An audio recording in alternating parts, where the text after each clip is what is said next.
করেছি স্মৃতিচারণের এইটুকুই থাক। আপনাদের জন্য আমার অনেক শুভেচ্ছা।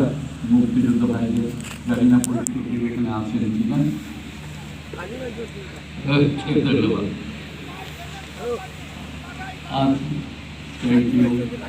আমার জন্য দোয়া করবেন, আমি আপনাদের জন্য দোয়া করব এবং যারা দোয়ান এবং এখানে বাকি সবার কাছে আমার অনেক দোয়া রইল এবং আমার অনেক কৃতজ্ঞতা আপনারা আমাকে এখানে দাওয়াত দিয়েছেন।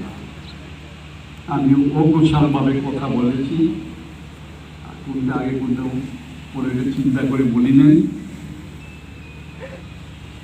আশা করি আপনারা সবাই ভালো থাকবেন, আমার জন্য দোয়া করবেন এবং আমি বাংলাদেশ সেনাবাহিনী আশা করি আমরা শৃঙ্খলার ভিতরে দেশে আমরা নিজেদেরকে সুসংগঠিত করে নিজেদেরকে করতে পারি এবং দেশ সেবায়, দেশ রক্ষায়